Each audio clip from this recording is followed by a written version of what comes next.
नहर के जमीन को समतल करके उस पर पक्का का मकान बना के दुकान खोल दिया और वो बहुत बड़ा भू माफिया है।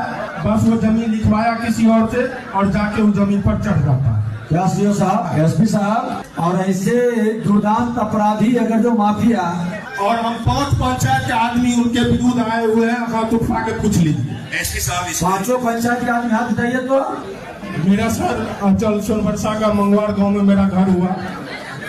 नहर के जमीन को समतल करके उस पर पक्का का मकान बना के दुकान खोल दिया और ये आज से नहीं लगभग 20 वर्षों से मेरे पिताजी आवेदन देते देते थक गए, हम दे रहे हैं।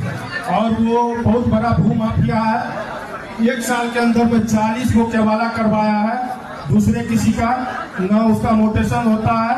बस वो जमीन लिखवाया किसी और से और जाके उस जमीन पर चढ़ जाता है। क्या सीओ साहब, और उसके ऊपर सीसी एक्ट भी लगा हुआ है। एसपी साहब इसमें सर मैं हाँ तो ये बता रहे हैं इसमें लगभग इसमें 7-8 भी और इसको जिलाधिकारी के और 5 थाने का इमोट वारंट है।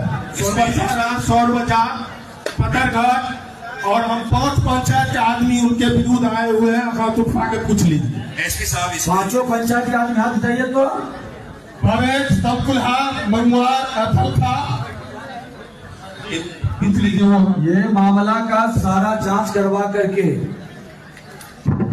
प्रभारी समाहर्ता और एसपी आप 3 दिन के अंदर इसका रिपोर्ट दिलवाइए। इसमें और ऐसे दुर्दांत अपराधी अगर जो माफिया मेरे पिताजी 2006 में आवेदन दिए हैं, वो आवेदन भी लगाए हुए हैं 6 में। और इस लड़के को एसपी साहब सुरक्षा की व्यवस्था भी बनाइए, इसके साथ कोई इस तरह की घटना भी नहीं घटित हो। मेरे भाई के जमीन को भी वो जो दिया किसी और से दूसरे से लिखा के। आप देखवा लीजिए ये कौन आदमी है और इधर भी इमीडिएट एक्शन इस पर होनी चाहिए। इसको माफिया के सूची में भी डलवाने की व्यवस्था बनाइए। 40 के वाला है मेरे पास सब आदमी का, ये के वाला विधिवत प्रक्रिया से चलाइए ताकि कोर्ट समझ गए कोर्ट में जिनका आपको मामला समझ में नहीं आता है, गंभीर मामला है। एक मामला से एक माफिया इस तरह से कल आपके भी जमीन पर चढ़ जाएगा और कब्जा कर लेगा। सरकारी जमीन पर जो कब्जा कर सकता है वो कितना प्राइवेट निजी जमीन पर भी कब्जा कर लेगा। आप ही के हित में काम हो रहा है, इसलिए